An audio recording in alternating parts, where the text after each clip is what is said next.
Hello विद्यार्थी, आप लोग कैसे हैं? आशा करते हैं कि आप अच्छे होंगे, स्वस्थ होंगे और आपकी हर मनोकामना पूरी। विद्यार्थी यही हम इस वक्त कामना करेंगे। आपको वजह थी कि हम आपके लिए 2024 के पीवाई के ऊपर हल करवा रहे हैं। जीडी की ध्यान रखें और जल्द ही आपका एग्जाम होने वाला है फरवरी से, आपको पता है बस। और आप देख ही लिए होंगे आज कि आपका जो स्टेटस आ चुका है, पेपर आपका कब होना, किस शहर में होना है। चलिए, तो आप देख पा रहे होंगे हम आपके लिए 27 फरवरी 2024 का सितंबर तीसरे का मैथ्स ले रहे हैं, मैथमेटिक्स, ठीक है। इसका एक पार्ट हम कवर करवा चुके हैं, ये सेकंड पार्ट चल रहा है। अगर आप देखे होंगे अच्छी बात, नहीं देखे जाके देखिएगा प्लेलिस्ट पर। प्लेलिस्ट का नाम रहने वाला है SSGD कांस्टेबल 2023-24 करके, वहाँ जाकर देख सकते हैं। और हम आपको बताते जानकारी ग्रुप में 20 फरवरी से 29 फरवरी के मध्य जितने भी एग्जाम हुए थे फरवरी में, पूरा हर दिन का शिफ्ट बाई, एक दिन में 4 होते हैं, चारों के 4 shift continue day by shift by Hindi और जीके कवर हो गए हैं। और हम 1 फरवरी फिर 1 मार्च पहुंच चुके हैं और 1 मार्च का भी हम शिफ्ट नंबर 2 तक पहुंच चुके हैं, जाके देखिएगा।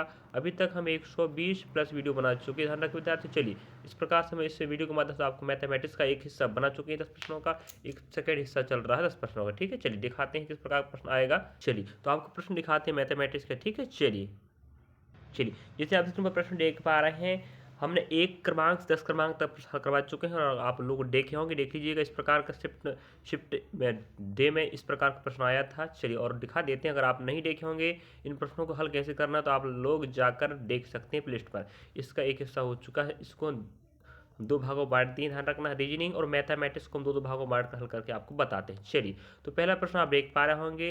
इस प्रकार से हमने यहाँ तक हल करके बताए थे 10 प्रश्न तक। अब लेते हैं आपको 11 प्रश्न। चलिए, तो आप लोग देखना चाहते हैं जाके देख सकते हैं। और आपको वीडियो अच्छा लगेगा विद्यार्थी, जरूर लाइक सब्सक्राइब शेयर करें ना भूलें। हम विद्यार्थी हमारा सहयोग करना, हम आपके लिए मेहनत कर रहे हैं। 120 प्लस वीडियो बनाना कोई आसान बात थोड़ी है, बताइए। चलिए, अब यहाँ हमें 11 विद्यार्थी देखिए, हम आपको हल करके बताते हैं कैसे यहाँ हल करना था। देखिए, यहाँ हमें कह रहा है एक कार का विक्रय मूल्य 3675 रुपये, यदि कार को 65% की छूट पर बेचा जाए और 65% की छूट पर बेचा जाए, तो भाई छूट हमेशा अंकित मूल्य और विक्रय मूल्य पर मिलता है। अंकित मूल्य पर छूट मिलेगा तो 65 की छूट मतलब 65 बटा क्या बनेगा जी, 100 बनेगा, ठीक है। और जो बन जाएगा 65 बटा 100 बन जाएगा भाई, 5 एकम 5 और 5 दिया 15 हो जाएगा, और जो 5 दूनी 10, तो जो आएगा 20, 13/20। मतलब ये भिन्न में कह रहा है कि 20 में 13 छूट देना है, समझे? नहीं समझे? आप लोग समझ गए होंगे। 65% की छूट मतलब भाई 13/20 हो गया भिन्न में। मतलब आप अगर कंटिन्यू देख रहे हैं हमारे वीडियो, तो आप समझ पा रहे होंगे किस प्रकार से मैं आपको परसेंट के हिसाब से भिन्नों को बनाकर, अनुपात बनाकर हल करके सिखा रहा हूँ मैं। चलिए, कोई फॉर्मूला नहीं करना, फॉर्मूला की टेंशन खत्म, समझे? हम पहले से पढ़ा रहा हूँ मैं, आप समझ रहे होंगे। बहुत सारे वीडियो मैथ्स के बन चुके हैं, देखिए देखिएगा। तो 20 रुपया में 13 की छूट लिखा था, 20 रुपया, और आप छूट दिए हो 13 का, तो कितने पर बेचे? 7 पर बेचे, समझे? चलिए, तो यहाँ पर हम बता रहे हैं आपको, लेकिन उसका अंकित मूल्य 20 है, हो गया। अब अंकित मूल्य 20 हो गया है कि नहीं, अनुपात में रियली में कितना है वो नहीं पता, उसी को तो पूछ रहा है वो। लेकिन विक्रय मूल्य कितना है? 7 है। रियली में कितना है? 36 75 है। 36 कितना है? 75, ठीक है। अब देखो, हम क्या करेंगे, 36 75 में 7 का पहाड़ा पड़ेंगे, 7 पन्ना 35 हो जाएगा, एक बचेगा, ठीक है। फिर हम भाग लगाएंगे भाई, 7 दूना 14 हो जाएगा, फिर यहाँ 3 बच जाएगा, 7 पन्ना 25, मतलब ये जा रहा है 525 बार, ये समझे? 525 बार जा रहा है। इसका मतलब ये होता है विद्यार्थियों कि इस 7 का, ठीक है, मतलब इस 7 का अगर हम 525 बार गुणा करेंगे तो 36 75 मिलेगा। तो उतना ही गुणा यहाँ कर देते हैं 525 का, तो आप लोग समझ सकते हो कितना बनने वाला है जी, ठीक है। देखो, इसका गुणा करेंगे तो आपका आंसर आएगा 10,500 रुपये। आप तो इतना तो कर सकते हो, नहीं बताओ, नहीं कर सकते क्या? चलिए, तो ऐसे हल करना था विद्यार्थी। पहले प्रश्न का आंसर बहुत सादा तरीके से परसेंट को भिन्न में बदलिए, भिन्न को अनुपात बदलिए और आंसर ला के नंबर पकाइए। चलिए, शानदार प्रश्न, नेक्स्ट प्रश्न आया है। यह प्रश्न हमें अगली भर्ती परीक्षाओं में पहले ही पूछ चुका विद्यार्थियों। तो ऐसे प्रश्न को बनाने के लिए आसान तरीका होता है, देखिए हम आपको सिखा रहे हैं बहुत शानदार तरीके से। हम पहले भी बता चुके हैं कि जो पैटर्न वही फॉलो कर रहा है, और मैं कितने बार बोल चुका हूं कि आप लोग पीवाई के प्रश्न देखिएगा, हमें अन्य भर्ती परीक्षाओं काम आ जाएगा। बस जीडी के बाद हम जनवरी के बाद एनटीपीसी ग्रुप डी का लेने वाले हैं, और वन रक्षक क्षेत्र रक्षक जो भर्ती परीक्षक रहेगा पीवाई की, ठीक है। अब देखिए, यहाँ आप भाग लगाना। अब जितनी डाटाओं में आपके पास बार है, उसको हटाने के लिए हम उतना ही 9 लिखेंगे अंश में, सॉरी हर में, ठीक है। तो यहाँ पर दो संख्याओं में बार था तो दोनों को हटाने के लिए ऊपर बार लगा, हटाने के 2 हो गए, जिसमें बार नहीं उसके लिए 0 लगा देते हैं। अब बताओ 990 आया है, 990 हमें ना पहला मिल रहा है, ना दूसरा में, ना तीसरा में, सिर्फ कहाँ मिल रहा है, चौथा में। आपका यही आंसर हो जाता है, ठीक है। जो आपका शॉर्ट हो गया, और हल करना था हम बताते हैं। देखो हमारे पास पूरी संख्या पॉइंट के बाद जो है वो 427 है, लेकिन जिसमें बार नहीं होता उसको पूरी संख्या घटाया जाता है, तो जब ये बनेगा 423, तो बस आंसर 423 ऊपर आ जाता अंश में, 990 नीचे आ जाता। जी आपको ऑप्शन कहाँ मिल रहा है, चौथे मिल रहा है, समझे। ऐसे हल करना था विद्यार्थी, बताओ कितना आसान था कि नहीं। चलिए अगली बार फिर पूछ लेगा और आप लोग नहीं बनाएंगे जिसमें आपका घाटा होने वाले। चलिए अब इस प्रश्न को हम समझा के बताते हैं। बहुत अच्छा शानदार प्रश्न लिखिएगा, औसत का प्रश्न आया है। थोड़ा दिक्कत होता समझाने में कि हमारे पास ब्लैक बोर्ड नहीं विद्यार्थी, नहीं तो इतने अच्छे समझाते आपको ना मजे आ जाता पहली बार। चलिए फिर प्रयास करते हैं। एक परिवार में 9 बेटे हैं, ठीक है। तो आपको पता है ना, संख्या गुणा औसत बराबर योग होता है ना। तो संख्या 9 हो गए, औसत कितना है, 13 है, ठीक है। चलिए तो यहाँ हम 13 नंबर की बात करें तो 13 नंबर 17 होता है, पहली बात है कि नहीं। तो टोटल जो 9 बच्चे हैं उनका औसत उम्र 13 था, तो गुणा करने पर 17 हो जाएगा। यदि माता पिता और बेटों की आयु जोड़ लिया जाए तो माता पिता बेटे कितने हो गए, पहले तो 9 बच्चे थे, 9 में से 2 और जोड़ देते हैं, हो जाएगा जी 11। तो 11 लोगों का औसत उम्र हो जाएगा 20 बार, ठीक है। अब यहाँ गुणा भाग करेंगे तो 11 दूना 22 मतलब 220 बनेगा, ठीक है। यहाँ हम समझ पा रहे हैं कि अगर हम बात करें जो माता पिता थे उनका उम्रों का योग कितना था, वो कैसे निकालेंगे, तो वो ऐसे निकाला जाएगा। देखिएगा यहाँ आपको पता है कि 2 लोग ऐड हुए हैं, कौन, माता पिता, यहाँ दोनों घटा देते तो माता पिता ही बचे।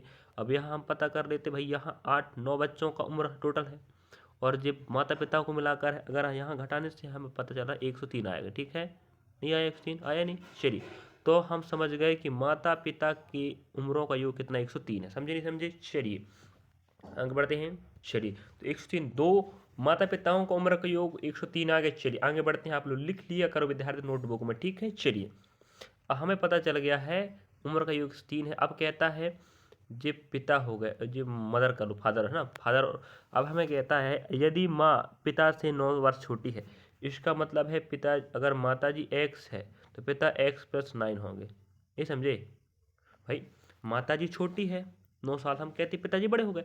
अब उम्रों का योग की बात करें, हमें कह रहा उनकी उम्रों का योग 103 है, हम 103 लगा दिए, यहाँ प्लस लगा देते हैं, है कि नहीं। यहाँ एक्स एक्स हो जाएगा 2x हो जाएगा, ठीक है, प्लस 9 हो जाएगा और बराबर 103 हो जाएगा।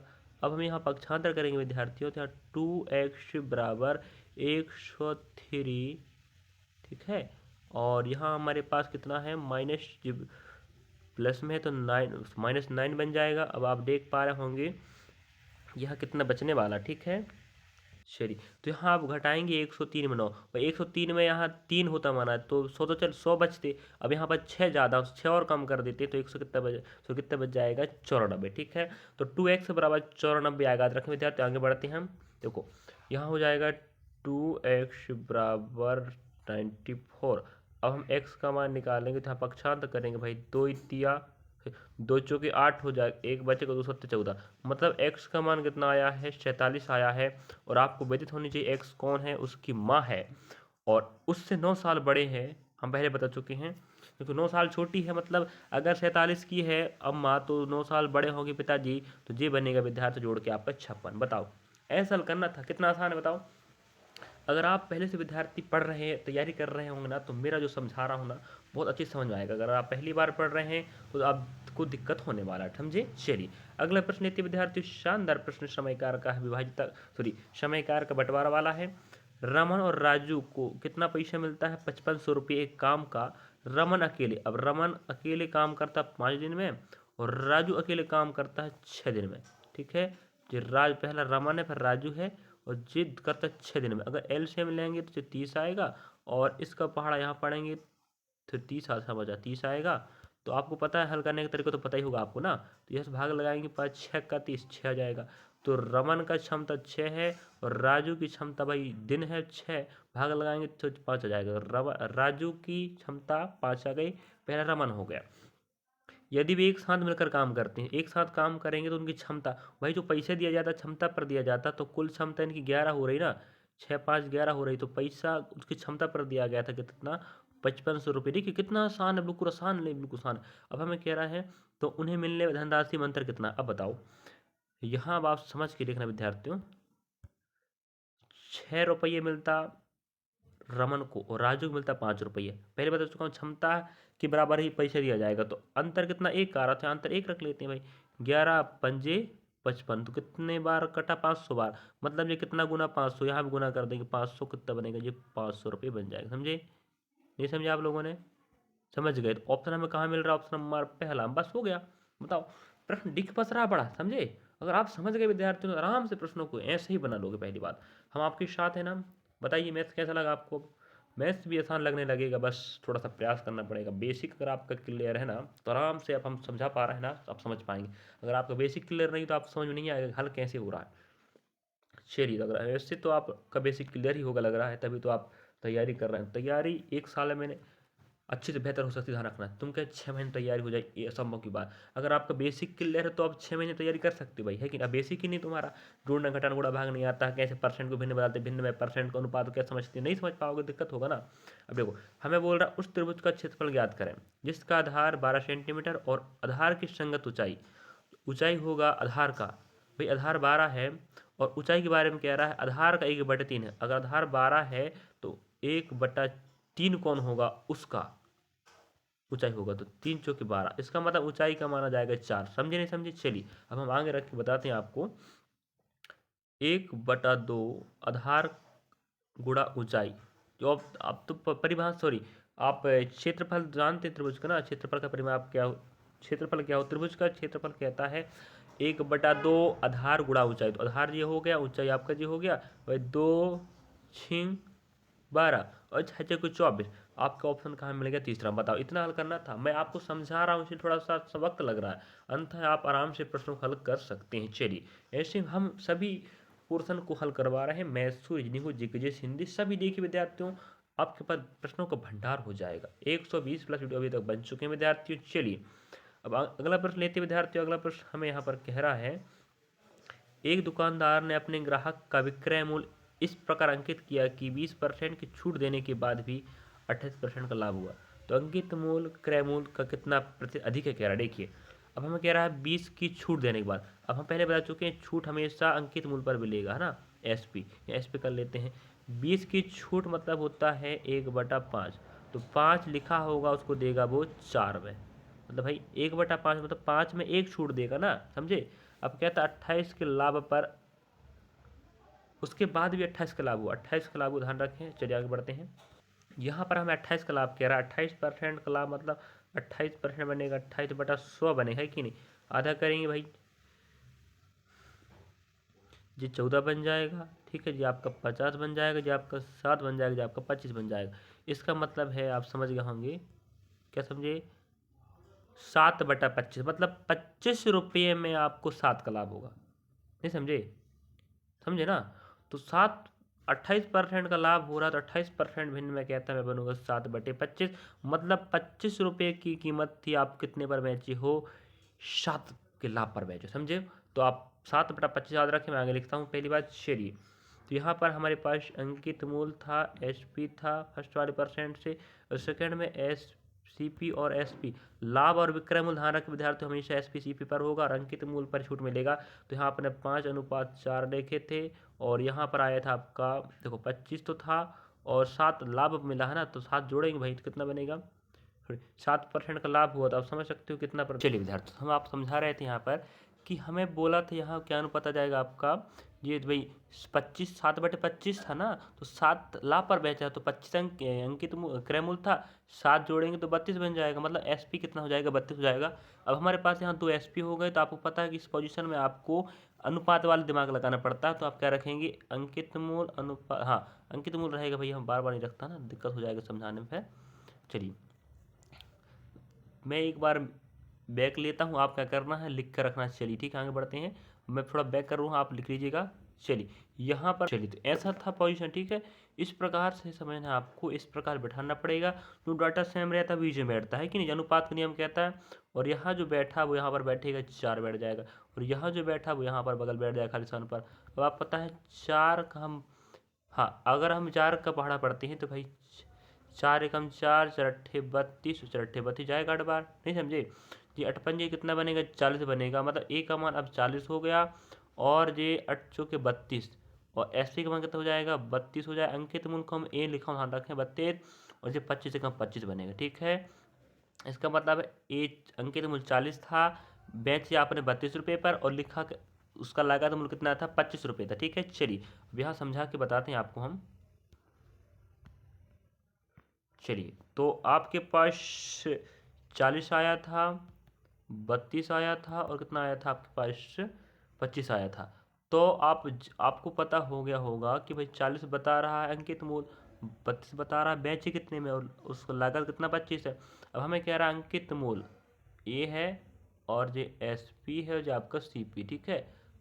तो क्रय मूल से कितना बढ़ा कर रखना पड़ेगा, तो बताइए कितना बढ़ा है ये, खुद दिमाग लगाइए। 15 बढ़ा नहीं बताओ, हाँ 15 बढ़ा है। तो किस पर बढ़ा है 25 पर बढ़ाएंगे और परसेंट बताना तो जी परसेंट लग जाएगा, तो 25 चौके 100 हो जाएगा और 15 चौके 60%। तो हमें अंकित मूल को क्रय मूल से कितना बढ़ाना पड़ेगा भाई, 25 था उसको 40 करेंगे, मतलब कितना बढ़ाएंगे 15 बढ़ाएंगे, तो 15 कितना परसेंट होता है विद्यार्थी, आप समझ गए होंगे कैसे मैं हल करके बताया हूँ।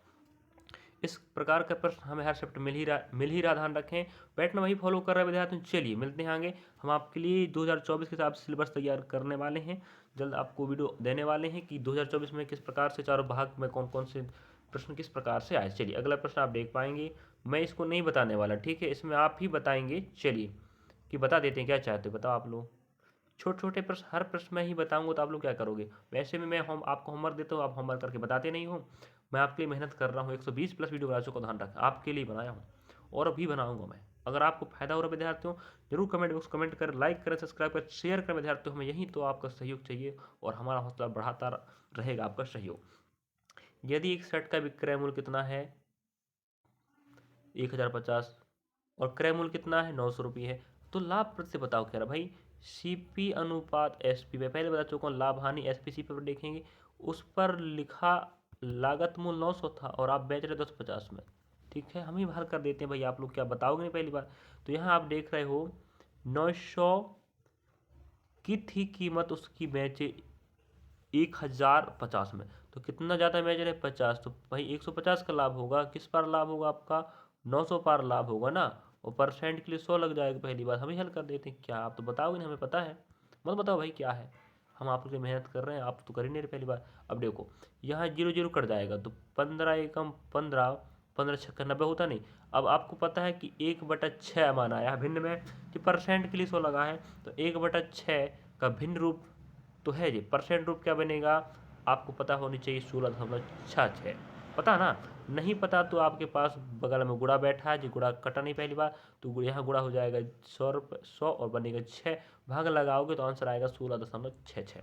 इतना नहीं करना है, तो आपको भिन्नों को मान पता होनी चाहिए। वैसे अगर आप पढ़ रहे हैं विद्यार्थियों तो आपको पता ही होगा ना, बेसिक जानकारियाँ नहीं है तो आप गलत बात है पहली बार। चलिए अगला प्रश्न लेते हैं विद्यार्थियों। अगला प्रश्न हमें कह रहा है, बहुत शानदार प्रश्न विद्यार्थियों। चलिए हमें कह रहा है 31 गुणा 32 गुणा 33 को 5 से भाग देने पर कितना शेषफल आएगा।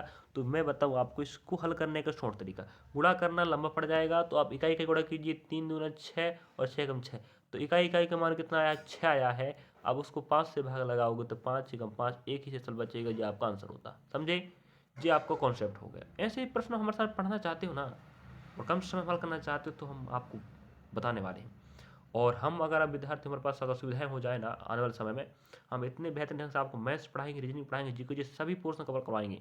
अब अगर इस बार हमारा सहयोग अच्छा रहा आपकी भर्ती परीक्षा 2025 में, अगली बार आप बोलेंगे तो हम आपके लिए बेहतर से बेहतर प्रयास करेंगे। चलिए, और हमारा काम है, शिक्षक है हम, तो हम तो आपके लिए मेहनत तो करेंगे करेंगे ना। चलिए अगला प्रश्न विद्यार्थी हमें कह रहा है, बहुत शानदार समयकार का है, बार बार इस प्रकार के प्रश्न आ रहे हैं। अमर, अकरान और वैभव मिलकर एक काम को, तो जो अमर हो जाएगा और ये अकरान कर दो और वैभव कर देते हैं। हाँ, मिलकर एक काम करते 20 दिनों में, ये रखने का तरीका पता है। अमर और अकरान यहाँ, हाँ तीनों करते हैं एक काम को 20 दिन मिलकर। अब हम यहाँ में कह रहा है अमर और जो अकरान है, अकरान है ना, से 3 गुना तेज है। कौन 3 गुना तेज है अमर, तो अमर 3 गुना तेज है, तो ये 1 होगा भाई, 1 3 अनुपात 1 बनेगा, है कि नहीं। अमर 3 गुना तेज हो गया। अब कहता है अक्रम वैभव से 2 गुना तेजी काम करता है। मतलब अक्रम, जो अक्रम है 2 गुना तेजी से काम करता है, तो जो अक्रम हो जाएगा अनुपात हम कर दे वैभव, ठीक है वैभव। अब दोनों के बारे में वैभव से 2 गुना तेजी, तो 2:1 बन जाएगा, समझे। तो 2:1 आया। अब हम इसके पहले आप देखोगे इस प्रकार का जब जो अनुपात बनता है तो हमें क्या करना पड़ता है, जो डाटा सेम हो, जैसे यहाँ पर आप देख पा रहे होंगे सेम कौन है, अक्रम, अक्रम है, इसको हम एक कंबाइन करेंगे, ठीक है। अब देखिएगा किस प्रकार से आएगा, ये देखना पड़ेगा आपको, ठीक है। चलिए, तो इस प्रकार से आपको हल करना विद्यार्थियों, हम आपको बताते हैं। हो जाएगा अमर जे अकरान हो जाएगा, जो डाटा सेम बीच में रहता है पता है आपको ना, और ये वैभव हो जाएगा। अब अकरान भाई अमर का 3 था अनुपात, और पहली बार इसका अकरान का 1 था, अगली बार 2 था, और यहाँ पर आपको पता होना चाहिए वैभव का कितना था, 1 था।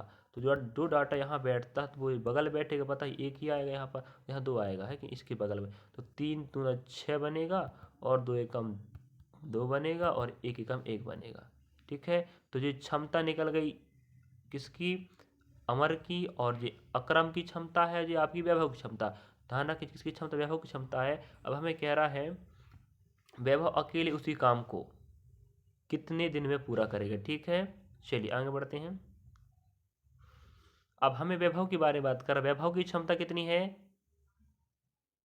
1 है, तो अपनी क्षमता से काम करेगा पहली बात। अब हमें पता चल चुका है कि जो आपका 6, 2, 1 आया है, ये क्या है, क्षमता है। अगर हम इनका एलसीएम निकालें विद्यार्थियों, जी आपका क्षमता निकल गया, ध्यान रखें भाई। अमर की क्षमता 6 हो गई, अकरान की क्षमता 2 हो गई, और वैभव की क्षमता 1 हो गई। अब ध्यान रखें विद्यार्थियों, हम आपको बता दें 6, 2, 1 जो क्षमता है, क्षमता का उल्टा क्या होता है, आपका समय होता है, तो 1/6 इसका समय बन जाएगा, 1/2 इसकी समय बन जाएगा, 1/1 इनका समय बन जाएगा। तो आपको पता होनी चाहिए क्षमता का उल्टा समय होता है, तो समय हो गया।